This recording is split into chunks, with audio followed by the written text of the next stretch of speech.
Sekali lagi saya katakan, Pak, Al-Quran itu membicarakan tentang dirinya. Kitab Anda tidak membicarakan tentang dirinya. Yesus tidak membicarakan tentang kitab saudara. Al-Quran menceritakan dirinya. Bismillahirrahmanirrahim. Inna hadzal Qur'an yahdi lillati hiya aqwam wa yubashshirul mu'minin alladzina ya'maluna as-shalihat anna lahum ajran kabira. Jadi jelas dikatakan Al-Quran itu menjelaskan dirinya.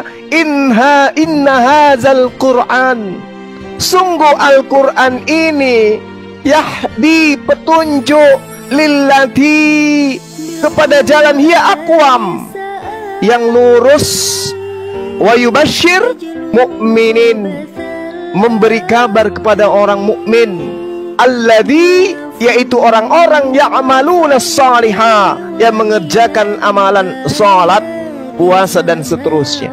Al-Quran menceritakan tentang dirinya. Nah sekarang ada nggak Bible menceritakan tentang dirinya? Tidak ada. Ada nggak Yesus menceritakan tentang Bible, Perjanjian Baru? Nggak ada. Inna hadzal Qur'an yahdi lillati hiya aqwam wa yubashshirul mu'minin. Jadi jelas itu, sehingga umat Islam tidak akan pernah ragu terhadap kebenaran Al-Quran. Wa annal ladina la yu'minuna bil akhirah, bahkan sampai kepada kehidupan akhirat. Lalu bagaimana mungkin kemudian ketika Al-Quran itu Anda ragukan, sementara Al-Qurannya bercerita tentang dirinya, Al-Qurannya minta kemudian ditelaah, Al-Qurannya minta kemudian dipelajari, ditadabburi, kemudian diajarkan kepada orang lain, maka itu untuk memperoleh keselamatan. Maka coba Anda bandingkan dengan kitab saudara. Apa manfaatnya membaca Bible? Kalau manfaat daripada kitab suci Al-Quranul Karim, pertama, orang yang membaca Al-Quran menuntun ke jalan kebenaran, kebaikan, keselamatan. Inna hadzal Qur'an yahdi lillati hiya aqwam, dan seterusnya. Al-Quran ketika dibaca melembutkan hati. Itu yang perlu saudara pahami.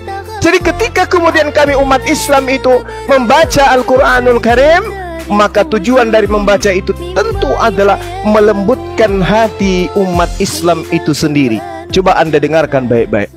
Subhanalladzi asra bi'abdihi laylan minal masjidil haram. Hati yang keras mendengarkan itu pasti jadi lembut. Itu manfaat Quran. Itu belum artinya, itu belum maknanya, itu belum penjabarannya, itu belum implementasinya. Baru mendengarkan, hati menjadi tentram.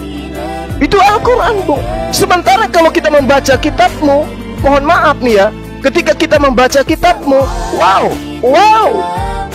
na'udzubillahi min dzalik, penghinaan, penistaan, hujat, nista dan seterusnya itu akan diurai di dalamnya. Tapi ketika Al-Quran yang dibacakan, subhanallah, semua akan merasakan keindahan-keindahan dari Al-Quran itu sendiri. Sehat, Pak. Masya Allah. Silakan dilanjutkan.